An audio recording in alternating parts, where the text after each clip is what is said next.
Mesdames, Messieurs, bonsoir. Ça s'appelle Nouvelle Donne. Bienvenue à tous. On se retrouve et pour entrer directement dans le vif de cette édition des Nouvelles Donnes, le développement de la République démocratique du Congo, toujours en ligne des mires. Et comme on le sait, le développement de notre pays devrait être fondé sur le socle, le fondement qui est la recherche scientifique. Les besoins de la cause du développement de la République démocratique du Congo, la recherche scientifique. On va plancher sur la recherche scientifique en République démocratique du Congo, mais dans cette édition, gros plan sur la recherche scientifique qui est multidisciplinaire, mais gros plan cette fois sur les CNPRI. L'invité de ce soir, le professeur Florimond Kabanda, est déjà en plateau, comme vous pouvez l'apercevoir sur votre petit écran. Il est le président des CNPRI, pour dire Comité national des protections contre les rayonnements ionisants. On va savoir tout ça, à quoi ça ressemble, ce que ça veut dire, à quoi ça sert, ses missions, ses rôles dans notre pays. Président Kabanda. Faut pas confondre avec Mitterrand. Kabanda. Voilà. Florimond Kabanda. Autant pour moi. Bonsoir. Bonsoir, messieurs les journalistes. Et merci d'avoir accepté l'invitation des Nouvelles Donnes. D'abord, professeur Florimond Kabanda, quel est votre sentiment général sur la recherche scientifique en République démocratique du Congo? C'est vrai que la recherche scientifique en République démocratique du Congo était souvent négligée, mais comme vous pouvez le remarquer, depuis l'avènement de son Excellence, le président de la République, Félix Antoine Tshisekedi, la recherche scientifique est en train de prendre l'élan et nous ne sommes pas encore là-bas. Les budgets étaient moindres minimes, mais 0,5%. 0,5%, mais le président de la République a pris tout à main pour faire monter ces taux-là de 0,5%. Et jusqu'aujourd'hui, nous sommes à 3%, je crois, si je m'abuse, du budget national de la République démocratique du Congo. Donc, vous comprenez que nous sommes en train d'avancer. C'est vrai que c'est à pas de tortue, mais lentement, mais sûrement aussi. Parce qu'en fait, depuis aussi l'avènement de certains ministres au niveau de la recherche scientifique, ils sont en train de valoriser ces ministères qui est le socle même du développement dans d'autres pays à travers le monde. Alors, professeur Florimond Kabanda, vous pensez que 3% octroyés au ministère de la Recherche scientifique devrait permettre de booster désormais la recherche scientifique au Congo? Bon, c'est vrai qu'on ne peut pas affirmer que ça va booster désormais, mais en tout cas, 0,5% et 3%, il y a une très grande différence. Donc, nous croyons fermement que l'année prochaine, les gens vont commencer à voir déjà les effets de ces pourcentages que le président de la République a bien voulu octroyer à la recherche scientifique. Alors, professeur Florimond Kabanda, vous présidez aux destinées des CNPRI depuis pas mal de temps. L'année 2024 va tirer sa révérence dans quelques semaines. Alors, quel est le regard que vous posez sur votre institution, les CNPRI, durant l'année 2024? comme vous le savez très bien, les CNPRI, le Comité national de protection contre les rayonnements ionisants, a pour mission de lutter et de protéger la population contre les effets nocifs de ces rayonnements ionisants, l'homme et l'environnement. Alors, si vous voyez très bien, si vous regardez bien, c'est une mission noble. Et notre travail est de protéger en fait la population contre ces effets nocifs des rayonnements ionisants. Nous sommes venus de loin, c'est vrai, mais nous sommes en train de faire des progrès extraordinaires avec l'accompagnement de son Excellence, Monsieur le ministre de la Recherche scientifique, son Excellence Gilbert Kabanda, qui nous a donné des moyens et de faire la politique de notre savoir ici au CNPRI. C'est-à-dire que l'année 2024, pour moi, a été une année d'avancée énorme. Le président de la République, son Excellence Félix Antoine Tshilombo, avait même dit dans une réunion ministérielle, dans une réunion des conseils des ministres, que le CNPRI devrait avoir tous les moyens nécessaires, surtout à cette période de guerre, pour protéger notre pays.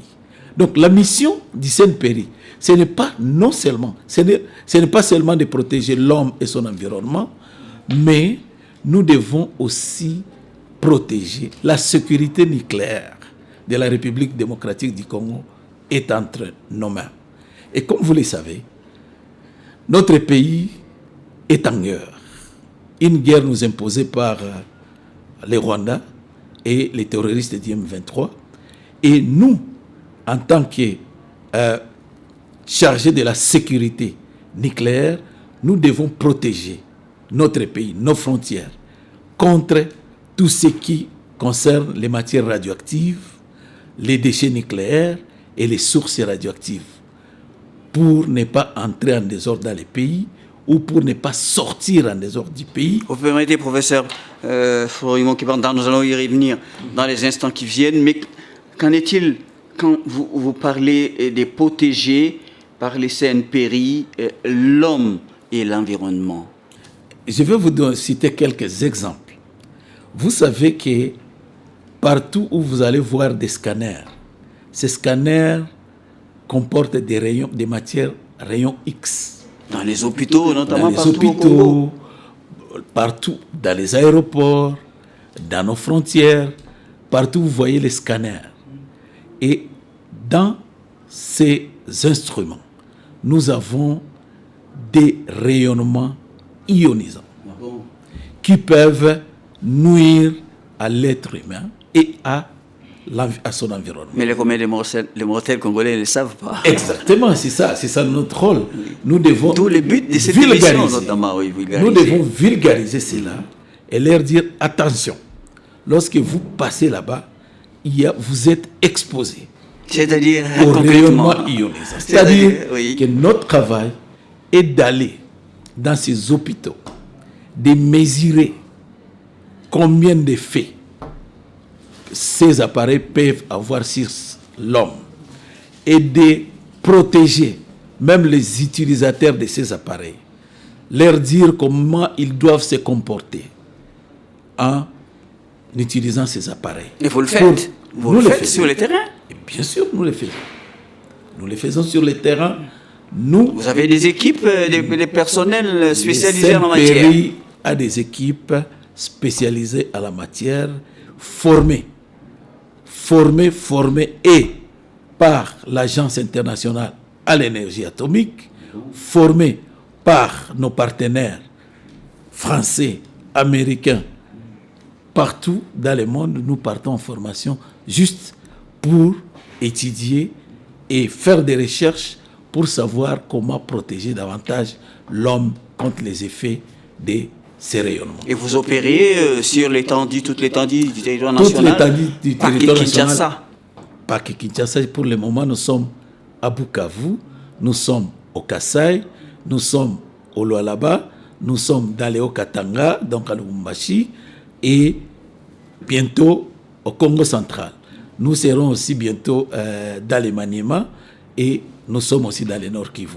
Donc, nous sommes en train de nous extendre petit à petit pour essayer de parer à ces lacunes-là créées durant ces années à manquement de la protection de l'homme et son environnement.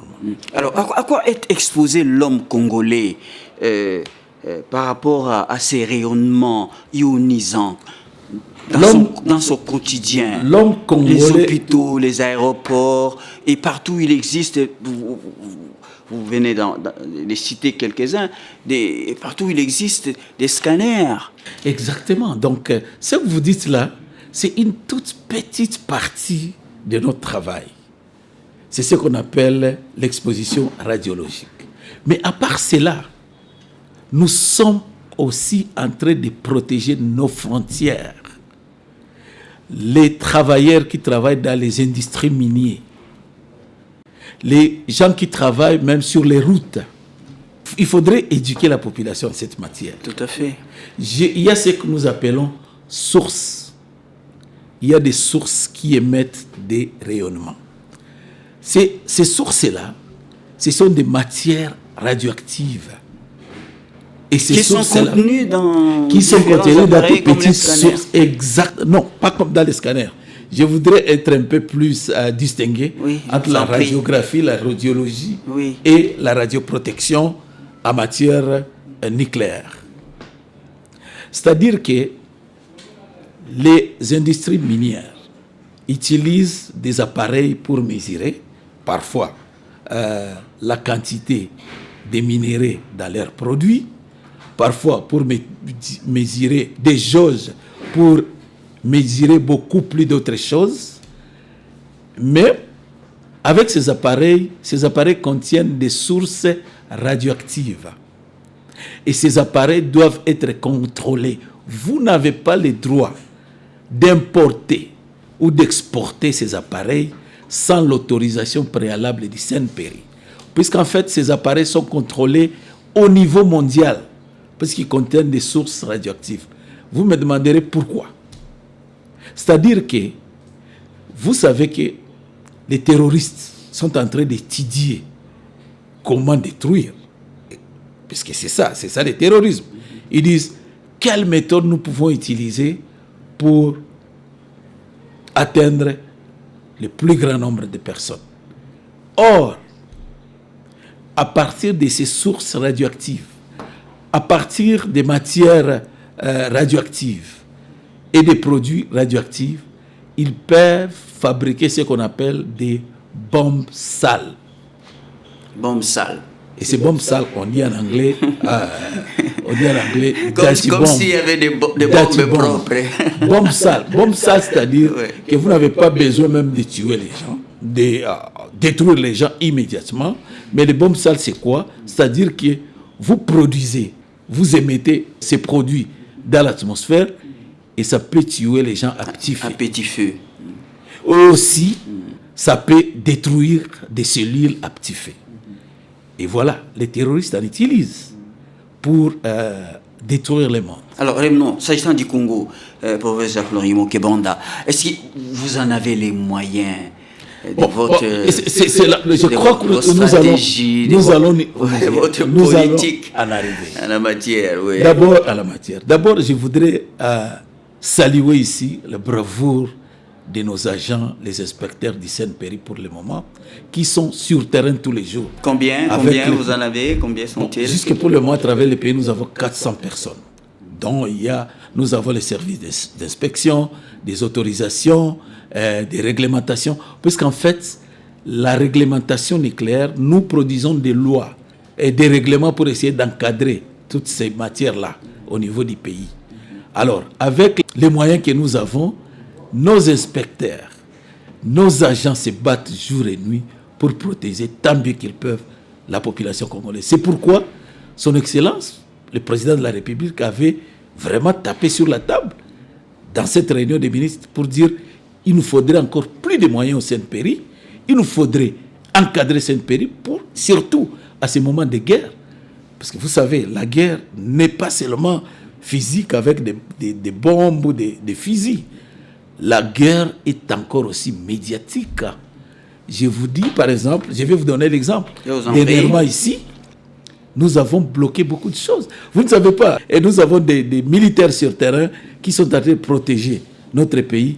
Mais nous avons aussi des militaires radioactifs ici, chez nous, du Sainte-Péry, qui sont en train de protéger nos frontières.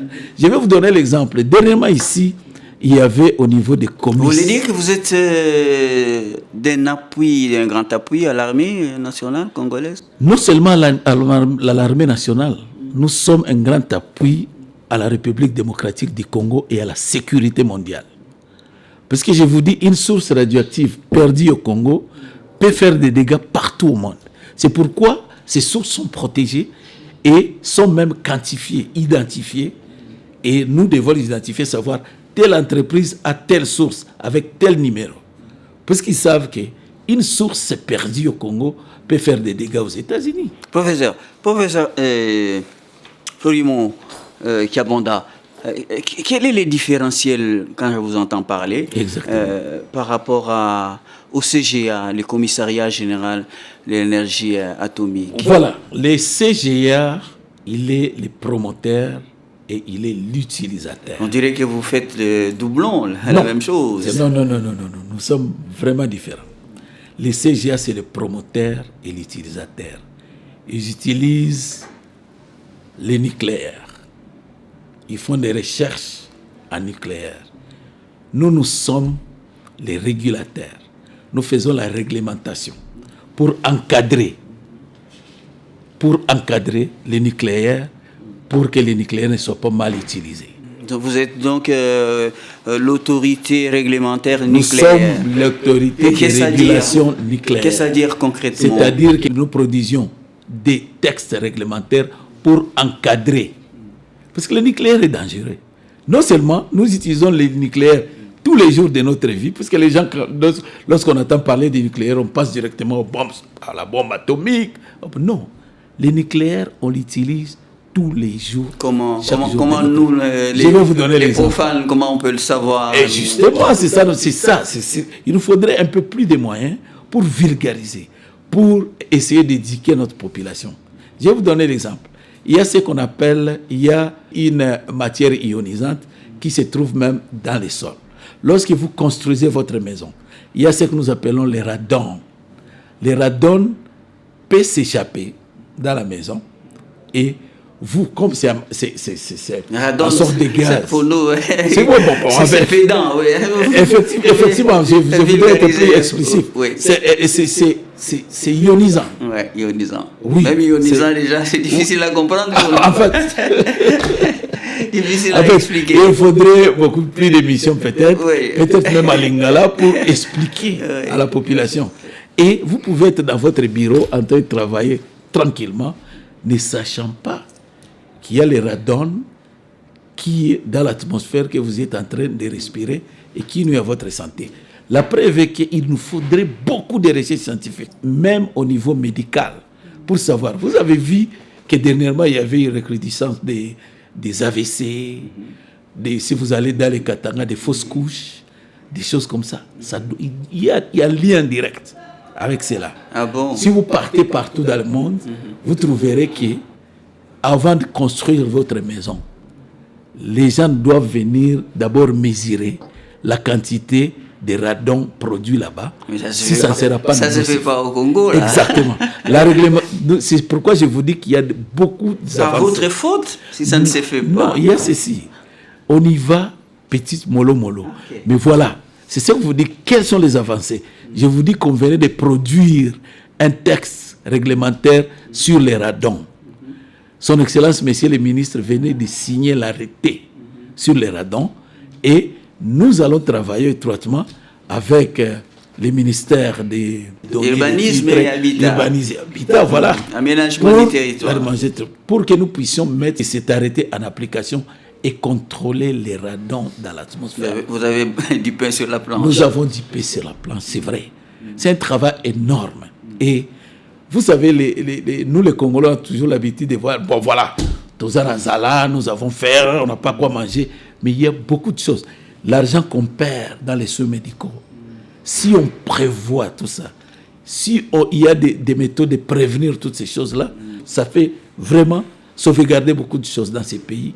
Et vous verrez que nous sommes en train d'avancer à pas de géant.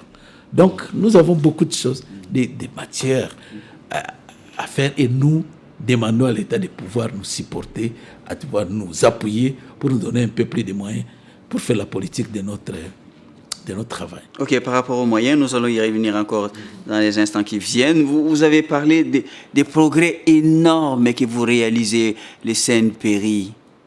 Quels autres progrès? Quelles sont ces avancées énormes, les avancées énormes que je vais citer ici, c'est les contrôles que nous faisons dans les sites miniers. Vous savez, à l'époque... Comment ça se passe? Moi, je vais vous dire une chose. À l'époque, les miniers croyaient qu'ils étaient intouchables. Les miniers se comportaient en territoire conquis. Or, Son Excellence, Monsieur le Président de la République, il martèle toujours que vous devez respecter les lois de la République. À cette époque, les miniers s'en foutaient des lois de la République. Ils s'en foutaient de la protection de la population. L'environnement ne les concernait pas. Depuis que nous avons commencé à contrôler les miniers qui doivent respecter, ils doivent respecter à la lettre les textes réglementaires. Les contrôles se font particulièrement où, là? Partout, là où il y a des miniers. Dans les Katanga, dans les Sud-Kivu, et partout. Nous devons contrôler ces sources. Nous devons les encadrer. Dans chaque entreprise minière, doit avoir ce qu'on appelle un responsable de radioprotection. Et ce responsable de radioprotection est responsable numéro 1 pour garder toutes les sources radioactives. Et vous êtes les bienvenus, là, CNPRI, partout, sans résistance?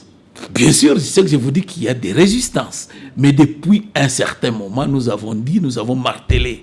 Nous allons commencer même à fermer les entreprises minières. C'est pourquoi nous croyons qu'avec l'appui que nous a donné Son Excellence, Monsieur le Président de la République, qui a dit que l'homme et l'environnement doivent être protégés, qui a dit que, en tout cas, tout doit être rentré à l'ordre, surtout en matière de réglementation, nous croyons qu'il y a des avancées énormes. Parce que maintenant, il y a peu de résistance. Je vous dis, il y avait les entreprises minières, on ne pouvait pas mettre les pieds. Et qui se disaient, parfois, ils utilisaient même... ils voulaient intimider nos inspecteurs pour dire, voilà, nous sommes protégés par la présidence de la République. Nous leur disons toujours, c'est nous la présidence de la République. Nous sommes les responsables de sécurité de la présidence de la République, toute la population congolaise en matière nucléaire et radiologique. Et voilà pourquoi il y a moins de résistance. Puisqu'il y a ce qu'on appelle les mesures de coercition. Si vous résistez, nous pouvons aller et vous coller des amendes qui peuvent aller à des millions de dollars.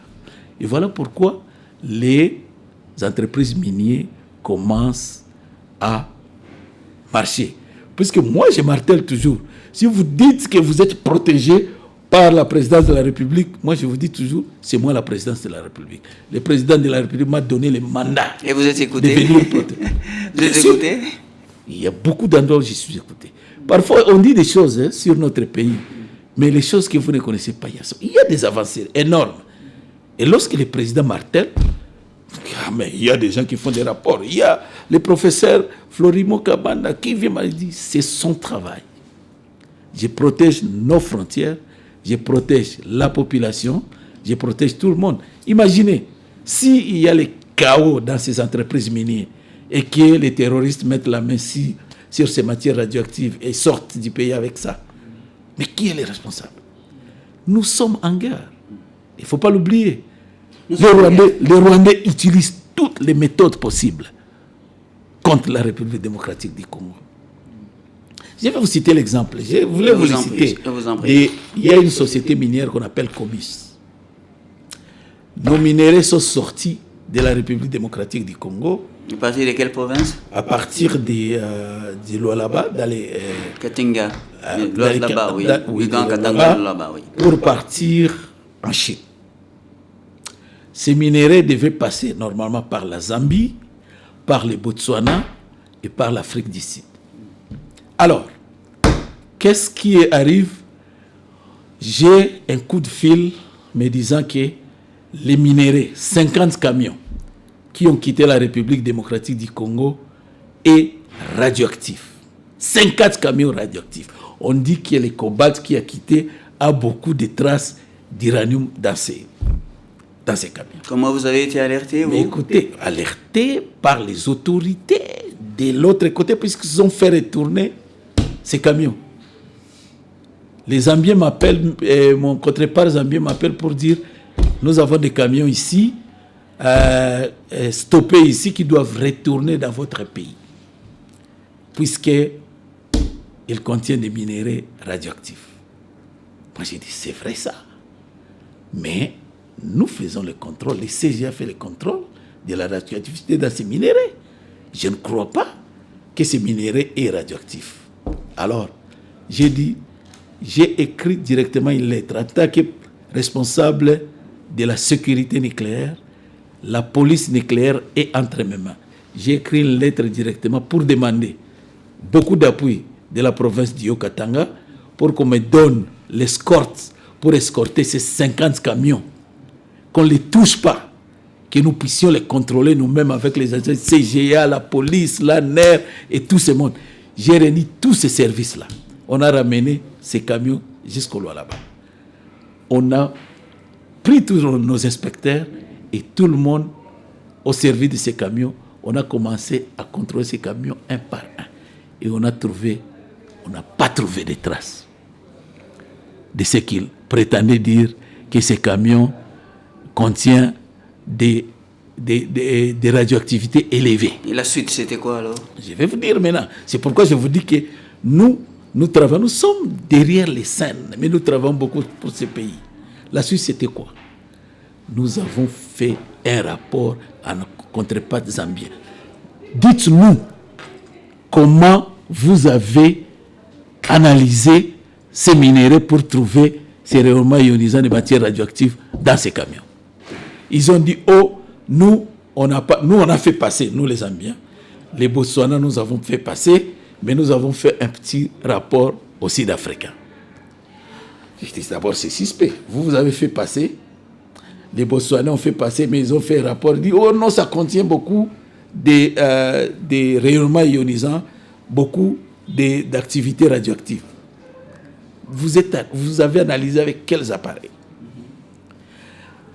Alors, dans le rapport, on trouve qu'ils avaient écrit qu'il y avait une source d'américium.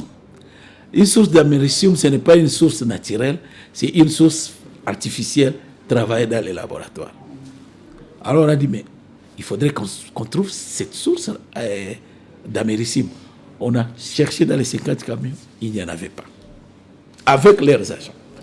On a dit, vous voyez comment... Vous avez pensé à quoi? Une action de sabotage? Une action de sabotage, effectivement. Imaginez-vous, si aujourd'hui, notre pays n'exporte plus les minéraux à l'extérieur. On coupe les vivres. On coupe les pays.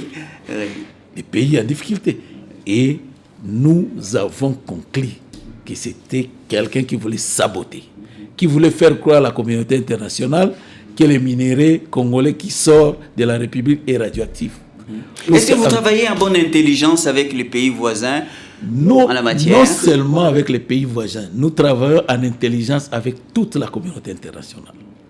Parce que, comme je vous dis, ces sources sont contrôlées au niveau mondial, pas seulement au niveau du pays. Ici, nous avons un carnet où nous identifions toutes les sources, avec numéroté. Et on nous demande, la preuve est que nous avons, les 19, nous avons ce que nous appelons Conseil national de sécurité nucléaire, qui se passera le 19 ici, présidé par son Excellence le ministre de la Recherche scientifique. 19 décembre. Le 19 décembre. Okay. Et c'est là où nous traitons toutes ces matières-là. Donc c'est pour vous dire que notre travail est tellement important qu'il nous faudrait encore beaucoup plus de moyens pour protéger nos frontières, notre population et tout le monde, les intervenants à cette matière. Alors quel est l'état de la coopération avec les organisations internationales? Avec les organisations internationales, nous sommes en très bon terme. La preuve est on venait de me nommer les responsables de la réglementation nucléaire au niveau de l'Afrique centrale. Et au niveau de l'Afrique centrale, il y a la République démocratique du Congo, l'Ouganda. L'Ouganda fait partie de nous, de l'Afrique centrale. Et nous avons aussi les Rwanda, bien sûr. Nous avons le Gabon, nous avons le Cameroun, nous avons la République centrafricaine. Nous avons aussi, je crois, puisqu'il y a 12 pays réunis, où j'ai été élu à l'Agence internationale d'énergie atomique la fois passée, lorsque nous étions là au mois d'octobre. Ils m'ont élu unanimement responsable pour... Quel est le rôle que vous allez jouer? Le rôle que nous jouons, puisque nous avons déjà commencé à travailler, est d'échanger d'abord les informations avec ces pays pour retrouver tout ce qui est comme problème en régulation, en réglementation nucléaire dans les pays et en faire rapport à l'Agence internationale à l'énergie atomique. Alors, professeur, président Florimond Kabanda du CNPRI, vous martelez tout au long de l'émission, vous avez besoin des moyens. Quel type de moyens? Bien sûr, d'abord, la première chose, l'argent, l'équipement, la première chose que je veux vous dire, d'abord l'équipement, c'est très très important, et aussi du matériel roulant. Je vais vous dire, dans tous les pays du monde, mes contreparts, par exemple, ce qu'on appelle CNPRI ailleurs, peut-être on ne l'appelle pas CNPRI, mais les contreparts dans d'autres pays, l'équivalent, ils ont ce qu'ils appellent Bomb Squad. Bomb Squad, c'est quoi? C'est la police nucléaire. La police nucléaire est partout dans les frontières. Si nous avions la police nucléaire dans nos frontières avec... Ah, ça n'existait pas sur les frontières congolaises? La police sur les frontières congolaises, pas encore. Nous sommes en train de travailler maintenant. C'est une lacune grave. Très grave. Son Excellence, Monsieur le Ministre, est en train de tout faire pour que nous puissions... Il a même déjà, on a signé dernièrement une réglementation à cette matière pour que nous puissions commencer à contrôler nos frontières à ce niveau-là. Parce qu'il ne faut pas oublier que... Ça signifie qu'il faudra recruter des personnels, les former... Nous avons le personnel pour ça. Depuis 2010, nous sommes formés par la communauté internationale, par l'Agence à l'énergie atomique. Moi, je vous dis que l'année passée seulement, ici au CNPRI, on a envoyé, moi personnellement, j'ai envoyé plus de 45 personnes à l'étranger. L'année passée seulement. Plus de 45 à l'étranger. Dans l'esprit de la police nucléaire. Dans l'esprit de la police nucléaire. Formés à Vienne, en Autriche, formés partout. Il y en a même qui étaient en Russie, formés aux États-Unis, formés en France. Ah bon? Plus de 45 personnes. Et cette année, ils sont déjà retournés au pays. Ils sont déjà retournés au pays. Qu'est-ce qu'ils font? Ils tournent les pouces? Ils ne tournent pas les pouces, ils sont en train de former les autres. Ils sont sur le terrain. C'est ce que je vous dis. Pour détecter ces sources radioactives dans les sites miniers là, et qui travaillent, puisqu'ils sont formés en cette matière. Ce sont des agents très, très, très formés. Alors qu'est-ce qui leur manque pour être performants, pour être efficaces? Performants et efficaces, il manque des moyens. Quels moyens? L'argent nécessaire. L'argent aussi. L'argent doit venir. Dis-moi. Le président de la République nous a appuyé. Le président de la République nous a appuyé, bien sûr. Alors? Mais ce n'est pas encore suffisant. Et vous savez que, vous le savez très bien, vous pouvez budgétiser quelque chose, mais sortir cet argent du budget national, c'est autre chose. Vous avez rien à boire. Hein? Ah, voilà. Ça, c'est un problème sérieux. Il devrait mettre les regards sur CNPRI. De la même manière qu'on met les regards à la police. Vous passez le message à quel ministère? À toutes les institutions. En tout cas, nous sommes... Partout, nous devons protéger tout le monde. Nous passons le message à tout le monde. Particulièrement à qui? D'où doit venir le moyen, l'argent, les décaissements? Les décaissements, bien sûr, ça doit venir du ministère des Finances. Ça doit venir de partout. Les moyens, les avantages. Ils n'ont pas les mêmes entendements quant au danger que représente. Exactement, c'est ce que je vous dis. Nous devons vulgariser. Les rayonnements ionisants. Nous devons vulgariser encore davantage. Parce que lorsque les gens entendent parler du CNPRI, les nucléaires, bon, nous on n'a pas de bombes atomiques ici, qu'est-ce qu'ils font? C'est ça. Mais je viens de vous expliquer. Les dangers là. Les dangers là, nous essayons de les contenir autant que nous pouvons, mais nous avons besoin de suffisamment de moyens pour continuer à faire la politique de qui doivent sortir des fameux 3% non seulement dans le budget national. Non seulement des fameux 3%, mais aussi des dons et legs. Nous travaillons, nous faisons nos contrôles, nous faisons... Mais si ça dépendait que des 3%, les CNPRI n'existaient pas aujourd'hui. Lorsqu'ils vont dans les inspections, les miniers savent que, voilà, nous devons payer pour les inspections, nous devons faire ceci, mais ce n'est pas suffisant. Et c'est ce que moi j'ai dit. D'abord... Vous êtes obligé d'étendre la main aux instances internationales. Non, nous ne tendons pas la main aux instances internationales. Les instances internationales nous appuient. Combler les trous. Non, moi, ce que je vais vous dire, ce que vous devez comprendre ici. L'Agence internationale à l'énergie atomique sait que la République démocratique du Congo est un pays, un grand pays à risque, puisque nous contenons beaucoup, nous avons beaucoup des sources minières. Donc, ils doivent vous appuyer financièrement. Les sources minières, ils doivent nous appuyer. Financièrement. Ils ne le font pas financièrement, mais ils le font par d'autres activités. Par exemple, la formation. Tous les gens que nous envoyons à l'extérieur, vous croyez que l'argent vient d'où? C'est effectivement de l'Agence internationale à l'énergie atomique. Tiens, il était déjà venu ici une fois, les DG de oui, exactement, les DG de l'AIF venus ici à Kinshasa. Et d'ailleurs, vous voyez sur la photo là-bas, on avait été réussi avec le président de la République, avec lui. J'avais eu le privilège de l'interroger. Exactement. Son Excellence le président de la République est très conscient de tout ce qui se passe. Et il a même déjà donné les ordres pour que nous soyons encadrés et que nous devons avoir tous les moyens de notre politique. Il est conscient. Et nous sommes en train de pousser, et son Excellence, Monsieur le ministre, est en train de pousser pour que les moyens puissent être là, effectivement. Les bombes squad du CNPRI, qui est la police des frontières en nucléaire, doit commencer à fonctionner. C'est impératif, surtout à ces moments de guerre.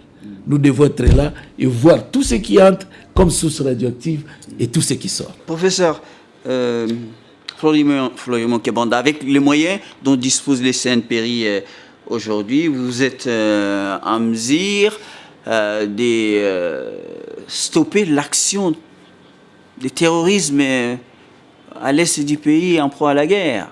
C'est vrai qu'il y a des avancées, nous faisons des progrès, mais nous n'avons pas suffisamment assez de moyens pour stopper tout ça. C'est ce que j'ai dit, nous voulons encore un peu plus de moyens. Puisque les stratégies de l'ennemi, des gens du M23, les ennemis du pays, ils multiplient des stratégies. Je vais vous donner l'exemple qui va vous surprendre. Démontrer rapidement. Démontrer. Dernièrement ici, nous avions eu une demande venant de la police nationale. Une demande d'une dame qui demandait d'aller en formation avec nous pour être formée dans le cadre de la sécurité nucléaire. Vous savez, moi j'ai fait la criminologie et la criminalistique nucléaire. J'ai le flair des flics. J'ai le flair des flics. Fort heureusement. Et avec le commissaire général du CGA, nous avons détecté que cette dame qui voulait partir avec nous en formation... Une Congolaise. Je vais y arriver. Une Congolaise était en vérité peut-être une espionne. Infiltrée. Et moi j'ai dit au commissaire, nous sommes parlé, et le commissaire m'a dit non, il faudrait l'enlever de la liste, demander à la police quelqu'un qui est au niveau des généraux. C'est ce que j'avais fait. Ah, elle faisait partie de la police. La police nationale, colonel. Avec les rangs de colonel. Les rangs de colonel, officier supérieur. Alors. Mais il est infiltré. Il est infiltré. Et nous avons détecté.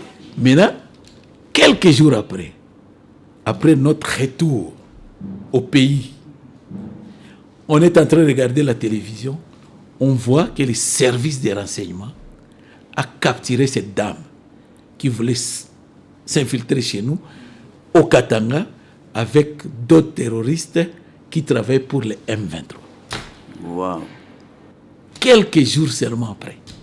Donc, vous imaginez ce que nous avons comme travail.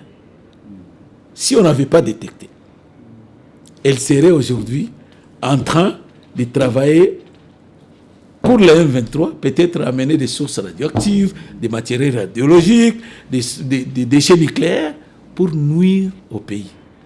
Et nous nous sommes dit, mais peut-être personne ne sait ça. Personne ne connaît ce rapport. Ce sont des choses que nous faisons. Nous sommes en train de protéger le pays. Et parfois, il y a des gens qui ne savent même pas ce que nous faisons. Mais ça, c'est un exemple que je viens de vous donner parmi tant d'autres. On va vers la fin de l'émission, professeur. Le CEDPERI, il y a peu, venait d'inaugurer son nouvel immeuble, un meilleur cadre de travail pour vos personnels. Ça va vous permettre d'autres avancées, d'être plus en mesure de jouer votre rôle, de remplir vos missions. C'est vrai, c'est quelque chose de louable que nous avons fait là, de terminer cet immeuble. Mais il y a beaucoup de challenges, même derrière cet immeuble. Parce que si nous regardons la canalisation des eaux là-bas, lorsqu'il a plu dernièrement ici, lorsqu'il y avait la pluie, c'était catastrophique. C'était même difficile. Inondé, votre Inondé, non pas le bureau directement, mais la route qui mène vers le bureau, inondée. Mais ça, c'est pas votre affaire. Oui, exactement. Mais c'est pour vous dire que nous sommes fiers de cela. Mais vous l'avez construit sur fonds propres? Exactement, sur fonds propres. Et c'est pour vous dire que c'est le début du commencement. Donc là-bas, ce n'est qu'une petite partie. Et notre rêve est de construire, comme partout ailleurs dans le monde, où il y a un régulateur nucléaire digne de ce nom. Ils ont des bâtiments au centre-ville, très bien équipés et tout ça. Et voilà, c'est ça notre rêve. Nous croyons que 2025 va nous amener le bonheur possible pour que nous puissions accomplir encore plus d'avantages que ces bâtiments. On termine l'émission avec vous ce soir. Quels sont vos défis qui vous restent à relever? Les défis qui restent, c'est d'abord que le personnel soit bien rémunéré. C'est quelque chose que nous devons faire coûte que coûte. Voilà les derniers mots. Le dernier mot est que nous sommes très ravis d'être passés l'émission Nouvelle Donne. L'émission Nouvelle Donne. Oui. Et nous croyons que ce sera que le commencement le début du commencement des partenariats meilleurs. Parce que nous, notre but est de vulgariser encore davantage les rôles que joue le CEDPERI pour que la population puisse grasper, puisse avoir une idée de ce que nous faisons pour les protéger au jour le jour. Donc, nous saluons aussi et nous remercions son Excellence, Monsieur le ministre de la Recherche scientifique, son Excellence Docteur Général Kabanda, qui nous donne son appui incommensurable, et aussi, sans oublier, les présidents, les numéros 1, les garants de la protection physique et nucléaire dans notre pays, qui nous donnent un soutien inconditionnel pour que nous puissions continuer à accomplir notre tâche et notre devoir qui est très noble, protéger l'homme et son environnement contre les effets nocifs du rayonnement ionisant. Voilà, merci à vous, professeur Florimond Kabanda, d'être passé nous voir ce soir sur le plateau des Nouvelles Donnes. Cette édition est ainsi terminée. Merci de nous avoir écoutés depuis le début. Pierre Mwanda m'a aidé à réaliser cette émission avec derrière lui également la caméra, notre caméraman. Merci à vous tous, où que vous soyez, à l'échelle nationale, à l'échelle planétaire. Simplice Kalunga Kalunga Divine Kasongo. À très bientôt et bonsoir.